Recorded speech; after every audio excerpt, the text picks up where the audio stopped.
नमस्कार दोस्तों, आपका स्वागत है हमारी अपनी YouTube चैनल एप्रॉक्स स्टोरी पर। आज हम आपके लिए एक प्रेरणादायक कहानी लेकर आए हैं।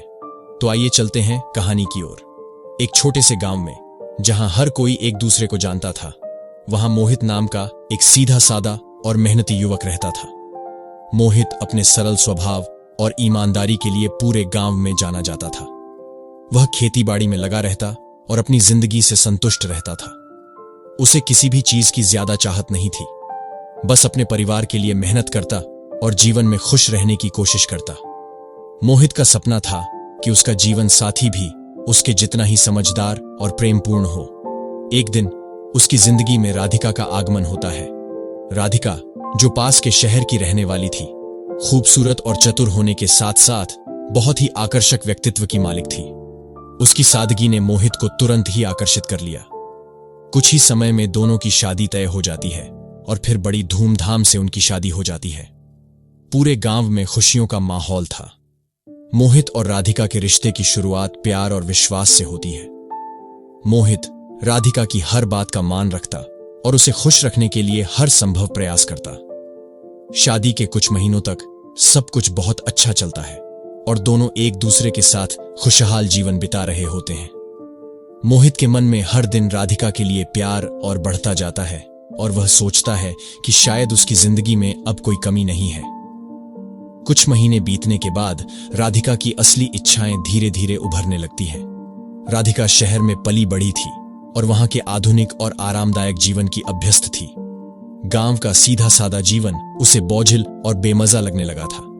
वह ऊंची इमारतें, चमकती सड़कें, शोरगुल और शहरी सुख सुविधाओं की याद करने लगी। राधिका को महंगे कपड़े, गहने और आरामदायक जीवन की चाह थी और उसे लगता था कि गांव में ये सभी इच्छाएं अधूरी रह जाएंगी। मोहित अपने छोटे से व्यवसाय में संतुष्ट और सहज जीवन जी रहा था।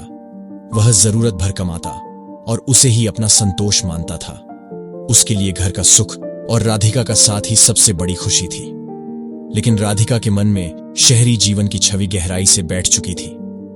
वह चाहती थी कि मोहित भी अपने जीवन को बदले और अधिक पैसे कमाने के लिए कुछ बड़ा सोचे। धीरे धीरे राधिका अपने मन की बात मोहित से छुपाने लगी।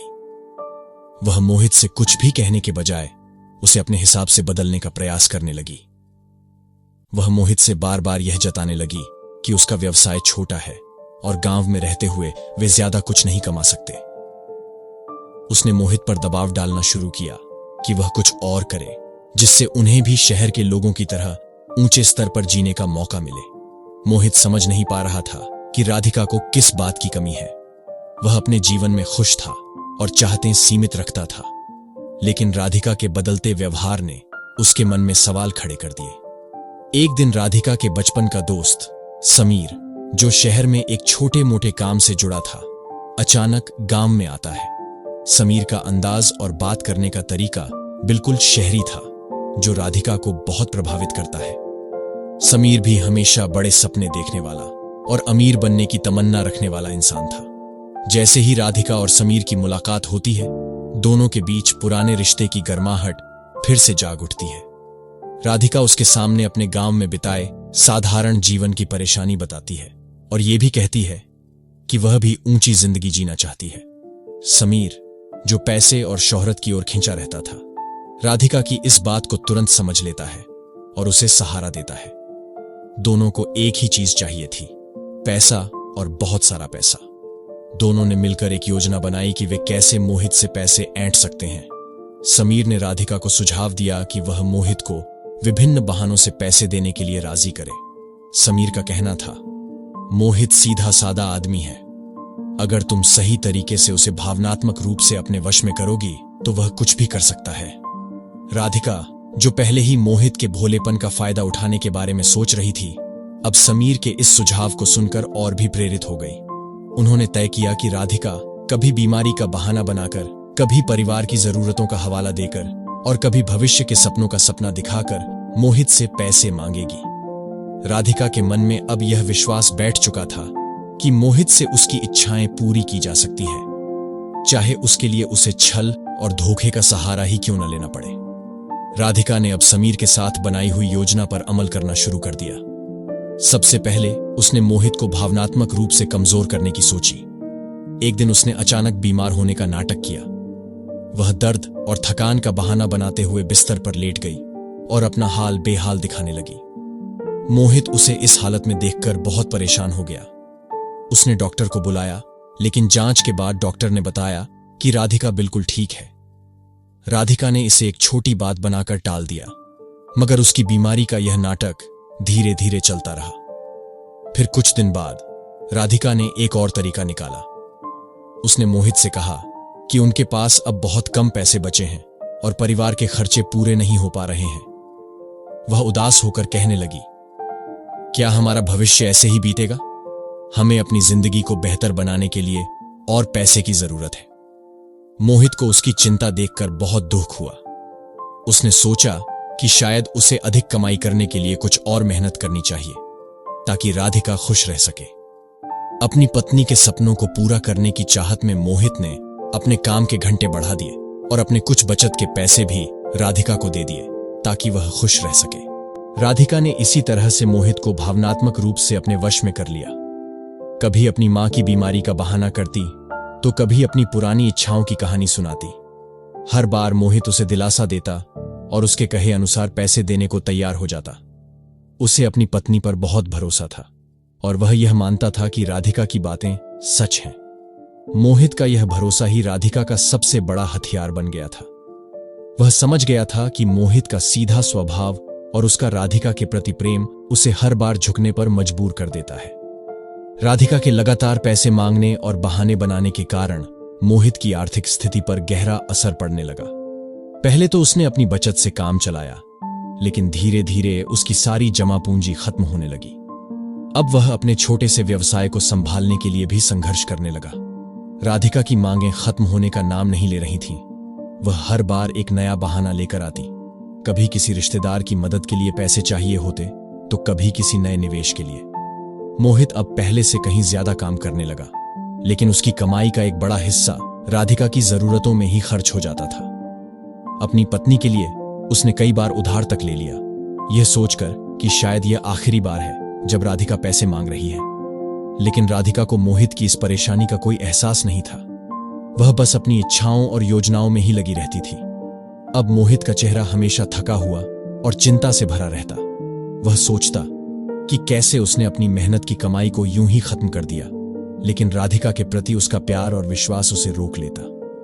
वह सोचता कि शायद एक दिन सब कुछ ठीक हो जाएगा और राधिका को समझ आ जाएगा कि उन्हें भी साधारण जिंदगी जीने में संतुष्ट रहना चाहिए।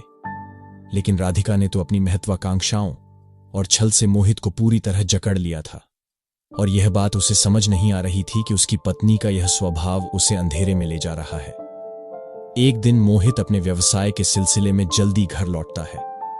घर में घुसते ही उसे समीर और राधिका की हल्की हल्की बातचीत की आवाज सुनाई देती है। वह दरवाजे के पास रुककर उनकी बातें सुनने लगता है। समीर कह रहा था, तुम्हारा ये तरीका कमाल का है राधिका। इस सीधे साधे को ठगना कितना आसान है। और हां, अगले महीने हमें जो पैसे मिलेंगे उससे हम अपना शहर का नया काम शुरू कर सकते हैं। राधिका हंसते हुए जवाब देती है, बस अभी कुछ और पैसे ऐंठने हैं इससे, फिर इसे और इसके छोटे से गांव को छोड़कर हम अपने नए सपने पूरे करने शहर चले जाएंगे। इन शब्दों को सुनकर मोहित का दिल मानो हजारों टुकड़ों में बंट गया। उसे यकीन नहीं हो रहा था कि जिस पत्नी को उसने पूरे दिल से चाहा और उस पर भरोसा किया, वह उसके साथ इतना बड़ा धोखा कर सकती है। उसने अपनी मेहनत की कमाई, अपना समय और अपने जीवन के हर पल में उसकी खुशी चाही थी, और बदले में उसे धोखा ही मिला। मोहित ने खुद को शांत रखा और मन ही मन ठान लिया कि वह अब इन दोनों को सबक सिखाएगा। उसने सोच समझकर एक योजना बनाई ताकि राधिका और समीर को उनकी धोखेबाजी का परिणाम मिल सके। मोहित ने अपने अंदर के दर्द और गुस्से को शांत रखते हुए राधिका और समीर को सबक सिखाने की ठान ली। उसने अपनी संपत्ति और व्यवसाय को एक कानूनी प्रक्रिया के तहत अपने करीबी रिश्तेदार के नाम कर दिया ताकि राधिका के पास अब कोई अधिकार न रहे। इस तरह से मोहित ने अपनी सारी संपत्ति और बचत को राधिका की पहुंच से दूर कर दिया। अगले कुछ दिनों में मोहित ने राधिका से आर्थिक तंगी का बहाना बनाकर कहा, अब मेरे पास कुछ भी नहीं बचा है, व्यापार भी बंद हो गया है और मैंने अपने रिश्तेदार से उधार लेकर काम चलाया है। हमें अब बहुत सादगी से जीना पड़ेगा। मोहित की इस बात पर राधिका परेशान हो गई, क्योंकि उसे लगने लगा कि अब मोहित से कोई और फायदा नहीं हो सकता। समीर के साथ मिलकर राधिका ने तय किया कि अब समय आ गया है कि वे मोहित को छोड़कर भाग जाएं। समीर ने राधिका से कहा, अब इसमें कोई फायदा नहीं है। हम दोनों जल्द ही शहर वापस चलते हैं और वहां से नया काम शुरू करते हैं। राधिका, जिसने अपने लालच और महत्वाकांक्षाओं के कारण मोहित के साथ छल किया था, अब उसकी बातों से प्रभावित होकर समीर के साथ भागने की योजना बना ली। मोहित ने उनकी इस योजना को जानकर अपने प्रतिशोध को और भी मजबूत कर लिया और चुपचाप उनके अगले कदम का इंतजार करने लगा, ताकि वह सही समय पर उन दोनों को उनकी हरकतों का सही सबक सिखा सके। राधिका और समीर के चले जाने के बाद मोहित ने खुद को बहुत अकेला और ठगा हुआ महसूस किया। जिस व्यक्ति ने कभी अपनी पत्नी के लिए सब कुछ न्योछावर कर दिया था, आज वही रिश्ते उसे धोखा देकर छोड़ गए थे। लेकिन कुछ दिनों के दुहक और निराशा के बाद मोहित ने ठान लिया कि वह अपनी जिंदगी को नए सिरे से शुरू करेगा। मोहित ने अपनी मेहनत से फिर से अपने छोटे व्यवसाय को खड़ा करना शुरू किया। उसके रिश्तेदारों और दोस्तों ने भी इस मुश्किल घड़ी में उसका साथ दिया। अब वह पहले से कहीं अधिक समझदार और आत्मनिर्भर हो गया था। उसने सीखा कि सच्चे रिश्ते वही होते हैं जो ईमानदारी और प्यार पर टिके हों, न कि लालच और छल पर। मोहित ने अपनी मेहनत और सच्चाई के बल पर न केवल अपने व्यवसाय को फिर से मजबूत किया, बल्कि अपनी जिंदगी में एक सकारात्मक बदलाव भी लाया। अब वह एक नए आत्मविश्वास और दृढ़ता के साथ जी रहा था। उसे समझ आ गया था कि धोखे और लालच से बने रिश्ते कभी भी स्थायी नहीं हो सकते। जो कुछ उसने राधिका के साथ बिताए दिनों से सीखा था, वह अब उसे और भी मजबूत बना रहा था। समय के साथ मोहित ने अपनी जिंदगी को एक नई दिशा दी और एक खुशहाल और संतुष्ट जीवन जीने लगा। तो दोस्तों, उम्मीद है आपको आज की यह कहानी पसंद आई होगी। अगर हां, तो लाइक करें, शेयर करें और चैनल को सब्सक्राइब करना न भूलें। जल्द मिलेंगे एक नई कहानी के साथ। तब तक के लिए आपका और आपके परिवार का ख्याल रखें। धन्यवाद।